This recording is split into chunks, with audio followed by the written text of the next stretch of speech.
Hey, it's Tess. For those that don't know me, I'm a bariatric patient. I have finished 8 full years, and I am going into year 9. I am in year 9 now.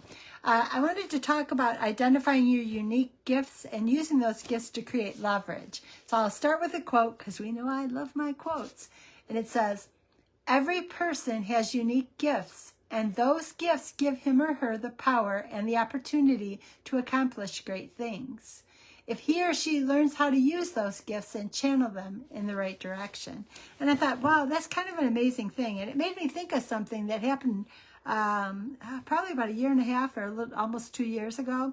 And it was funny because I was filling out a questionnaire for a mastermind I was going to, and they asked that question, what are your unique gifts? Well, I went right to the job. I have done financial statements for 35 years. And I did the full charge, all of them, for the insurance industry. And so accounting has been in my life for over almost probably 40 years. And I think that I called that a skill. And then teaching, because I was a teacher for a number of years, tutoring predominantly. So I went to that kind of an area. Well, when the team gave me back my worksheet that they had gone through after I had filled out my questionnaire, they had something totally different. And I thought, well, where did they get that from? And they're like, well, it's by watching you. This is what your gift is. And I'm like, but I would have never guessed that. So I thought it is kind of interesting. I think sometimes we don't know what our gifts are, or we're too close to things, or we're identifying the wrong things. And it made me think that, like they were talking, because I've been working on speeches, because I worked with Dan Clark and created a keynote speech. And I thought, well, what are the skills that keep you moving forward, and how do you get stronger about it? And I thought, how do you identify the things that will help you to move forward? So the first thing they talked about is I looked up articles, and I looked in the John Maxwell book, and I kind of pulled from a couple different areas. And the first thing I thought was interesting is that I found where they actually gave a definition of leverage. And leverage is doing work that flows. It takes a little amount of effort compared to the rewards you receive for your effort. So it's like that flow state everyone talks about. It's that thing that you're so passionate about that you kind of jump into it. And when you jump into it, you get done an hour later, you've gotten through all kinds of stuff, and you didn't even really realize that time had gone by because it went so fast. So I thought, well, that's a beautiful thing. And that tells you that that's something that is like your unique gift, because you were so absorbed into it that it moved forward. Now, they talked about leveraging unique gifts and giving tools so that you don't get caught up in it, because sometimes, even though it's your gift, you might need help in order to scale it, so to speak. So I was looking at an article that kind of talked about that idea of taking your unique gifts and blowing them up bigger. And one of them, it kind of talked about 4 types, like human, investor, automation, and network. You're probably already going to start to guess what these are talking about, but I'll just still go through them. And it talked about like human leverage. Human leverage is, and once you get your systems down, and it's kind of ironic because I was talking to my AP today, and I'm in a new CRM, and we talked about which one it is, and she's using the same one. So her and I are going to work together to create workflows for some of the stuff I'm doing. So I thought that was really interesting, because she's been using it for years now, and she's going to help me with that. So I thought that was a cool thing. And that's the good thing about networking and getting involved in groups, and I'll talk about that later. But human leverage, when you find that thing that you're good at or you're passionate at, you might want to start turning it into where you run a team and share your skills with you, because that's something I'm trying to identify. I have a natural ability with the clients, but there's a bunch of there's reasons why, and the reasons are that I'm authentic. I am the same person here on this screen that you'll meet in person. I care about people genuinely. I don't play games I believe everybody is of value, irregardless of where they live or how much money they have. Everybody's of value. So I have a personality that people can feel that I genuinely care about them. If you are one of those people and somebody's talking to you in the middle of a sentence, you walk away, you're like, yeah, that person's not very compassionate, they're self-centered, and that's okay. That's their path to walk. At one day it'll become lonely, but that's their journey, because we all have a different journey to walk. So the first of these leverages is the human leverage. Once you find that flow thing that works for you, you might have to put a team together to help you get through it.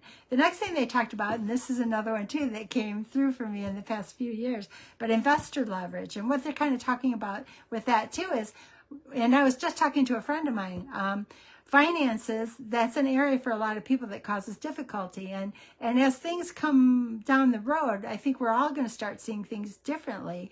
And we're going to look for, how do we make our money work for us? Because there's only so many hours in the day, so there's only so many hours you can work. So how do you turn what you have and make it grow into more faster? And that's the idea of passive income. And that is actually the area I've been studying for the past 4 years. That's what caused me to change the way I worked in the W-2 world to go into something different, because I was introduced to something that, as an insurance professional of over 30 years, I was upset that I didn't know about what was right within my industry, but the unfortunate thing is nobody knew about it. So it let me work into it. So that's human leverage, that's investor leverage. The next one, of course, I already kind of mentioned, but it's automation leverage. Creating workflows, utilizing software and hardware. So once you identify what your gift is, your unique gift, then these are ways to kind of leverage it so that you can move forward. And I thought that was kind of interesting, because I was just today talking to my AP, and she was asking me questions about what I do, and I told her, and she's like, oh, there's just some things that you can help me with. And I thought, wow, okay, I'd like to help you, or she wants to help me with it. And I'm like, wow, because she was telling me what she does. And she said, yeah, you can create this that's just yours and it doesn't interfere with anything anyone else is doing. And I'm like, knowledge is a great tool, and I'm going to gain it wherever I can. Because a lot of the knowledge I have is specific to the insurance industry, and the insurance industry does it differently, and in a lot more ways than I realized in the days that I worked inside those offices. I still hear from them to this day, please come back, please come back. But you have to decide, is that making your heart sing? Are you helping people in the way that is important to you? So you have to kind of decide what's of value. So automation is creating workflows, utilizing software and hardware, computer machines. And the last one they talk about is network leverage. And it's funny, because these last 3 leverage things I really wasn't familiar with until the past 4 years. And the networking leverage is social influencers. And I say also masterminds, in-person events, because proximity lets you connect to people. And when you connect to people, they find out what your strengths are. You find out what theirs are. If you're connected to somebody that might be able to introduce something to another person, because it's their passion or something that they like, you can connect them. But then there may be a time down the line that they can do something for you. It's not that you do something for the sake of somebody giving back to you, but it's when we all come to life where we're giving to each other, we become stronger, all of us as a unit. We create that mesh that is strong and unbreakable. But it'll take all of us, because if one or two, it's just going to be strengths throughout it, and eventually it will collapse. So those were the 4 types of building leverage once you identify your unique skills. And that was human, which is you as a person kind of find out what your unique skills are, and then you put a team together. Investor, once you start the money coming in, figure out ways to have that money working for you. Automation, creating your systems with software and hardware. And networking are the social influencers, the masterminds, the in-person events. It also said something pretty interesting that I thought, and it said only 1% of the people hold 90% of the leverage on everything that's being done in the world right now. And I thought, wow, that's telling, because it's almost like 5% hold 80% of the wealth, things like that. So it's all these things that we're thinking about, and how do we identify, break things apart, find a place to come in, and then to help as many people as we possibly can. So I thought that was a great tool. And I see people on. Thank you for being here. I appreciate you. Now, after this idea of finding your unique gift in the 4 types of leverage, it said things to think about when you're working through this is calculate your hourly rate. And when you're calculating your hourly rate, that will tell you when it's time to use that human leverage and put a team together to help you get through your process. And that's also the time that'll help you to know when to delegate. Automate, that comes up in the case of like the automation. And then forming the team, you can find better team members possibly by going to these masterminds and finding specialists in the fields that you are passionate about, that you have found to have your unique gifts.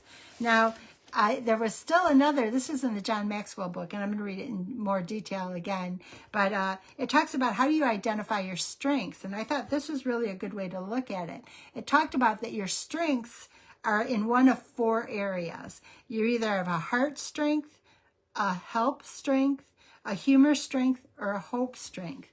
Now you have bits of all of them, but some of them will shine brighter. And I think I have a heart strength, that I do have compassion and caring, genuine caring for people. And then I'm going to say probably help, because I do like to help people. I like to see people succeed. So I think those are my 2 strongest. And then it would probably be hope and humor. Hope and humor are probably about the same. But it gives you a whole area where you can read about them and then try to identify which one of these strengths, which one is, which one stands out for you personally. And then they talk about natural talents. This is another area. Once you identify, are you heart, help, humor, hope? A natural talent, there's 4 different types of natural talents. There's a maximizer. Do the best to help others do the best. So as a maximizer, I kind of think of a teacher. So I thought, okay, this is me. I tend to be that person. I tend to find people and share with them what I know. Or I spent years tutoring learning disabled kids in reading and math. I've been in school for years, and I come from a family, a strong teaching background family. My great-grandfather, my aunt, my cousin, there's even more of them than that, but like years and years of teaching. And I myself was a teacher, so but I didn't teach in traditional classrooms. I taught learning disabled kids in reading and math in the hours outside of the full-time job in accounting. But so maximizer wants to do their best and help other people do their best. Woo, and that's what they call it, woo, W-O-O, is the ability to win people over. And I know there are people that want to win people over, and I think some people would say that I have that, but I guess I don't really think it's woo, because I am the statistical accountant, and it's facts that make people come over. It's like, hey, if you do this, this happens. If you do this, this happens. So I don't look at it as woo. I look at it as, if you present the information, it's going to work or it's not going to work. And maybe that's the analytical part of my head that just the word woo doesn't connect exactly. The next thing they talk about is activator. Now, for some of you, woo is definitely it, so don't think that that's a bad thing. It's not. I just come from an analytical background. Now, activator, take action and get things done. We all know those activators, and you want to push forward with those activators. And activators are smart. And this is what I've had to learn over the past 4 years. Because I come from an accounting background, because I come from a highly regulated, highly structured, highly audited, highly reviewed background, there was always roadblocks to moving forward. If you wanted to add an account to your chart of accounts, you had to go to a manager, a director, the IT team. They reviewed it, then they sent it back, and it could be a week before you could get a chart of accounts added up. Now you go into QuickBooks and you can add it on the fly, which is like, oh, this is weird. But in the insurance industry, we had a very closed general ledger. Like, I laugh sometimes because the one I'm working on now is 6 pages, and I'm like, man, I would have never created 6 pages. But when they're in the outside world, they can do things differently than inside. And the reason with the insurance industry that we had very limited chart of accounts is that if you're being fed by insurance businesses all across the country, you want it streamlined to where all these kind of expenses fall here, all these fall here, all these fall here, because they're feeding them into computer systems, doing some calculation ratios and saying, this business is in trouble, we're going to go and take over. This business is starting to get in trouble, we're going to put some additional requirements on them. So they need to be able to quickly identify who might be in trouble and move. So insurance has a very small chart of accounts compared to what I'm finding the outside world uses. And very specific about what could be in it. So that's probably part of the reason why we had long chains of command before you could change anything, because they were afraid of what would happen if you gave people the ability to do a lot of changes. So the activators would take action. Now, in coming outside of that world, I'm having to learn that you don't have to go through so many layers, because in insurance there were tons of layers. But everything in our industry, we were reviewed by the internal audit team every single quarter. We were reviewed by the we had actually in-house auditors 24/7, that we had we always put them on a different floor. and yes, it was on purpose, but we would have this war room for them on the first floor, and it would house about 12 of them, because there would be about 12 of them in the busiest part of busy season, and it would house about 12 of them, and they would just shove them in that room downstairs. So then if they wanted somebody in accounting is generally always on the top floor, so they'd have to come up and find us. But it's funny, it did create that environment where they were so rigid that taking action wasn't easily done, because you'd get your hands slapped because too many people had to approve of it before you made those changes. But there was some streamlining, because I can see now, like, when you don't have those streamlines, like I don't think our balance sheets and our profit and loss statement and our balance sheet were 1 page each. So they were 2-page statements. And now I'm looking at things that are 6, 8, and 10 pages long. So it just depends on the person and the method that they have when they approach it. And then achiever. An achiever is naturally motivated. So a take action is they're going to take action, right or wrong. You may stumble, you'll get back up, you'll keep moving, right or wrong, keep moving, keep moving. And a naturally motivated, I think, kind of goes hand in hand with the activator. You're naturally motivated. You wake up excited to jump in. You don't need to have the tools. I love when things are done, but I do have a routine, and I had to create the routine because it didn't naturally flow for me. I didn't jump out of bed wanting to grab all those things. So I think we all have to identify who we are so that we know how to move forward. And then it also talks about the last thing about what are your strengths. So we know you identify if you're predominantly heart, humor, help, or hope. So it's the 4 H's. Then after you identify what your strength is, heart, humor, hope, or help, you go into your natural talents, which is maximizer. You want to help everybody do their best. Woo, which is the ability to win anybody over. Activator, take action right now and take no names. And the achiever, who's just naturally inclined to just push forward.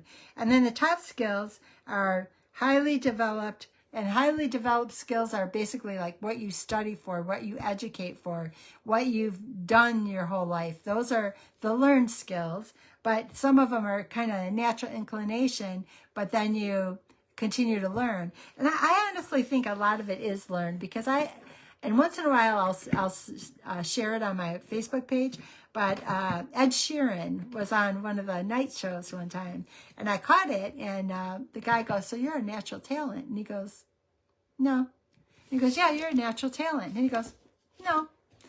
And they're going, "But look at all the great music you make." And he goes, "I don't believe in natural talent."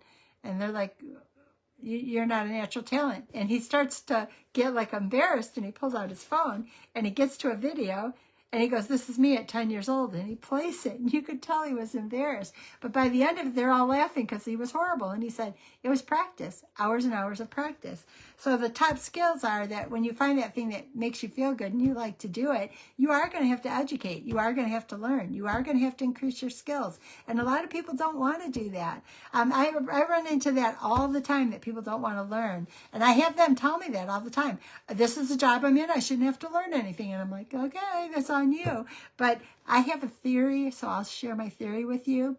A lot of people in older age get Alzheimer's, and I've decided, this is what I'm telling myself, if I continue to learn every day of my life something, I won't get it, because I'm keeping my brain muscle active, moving, and used.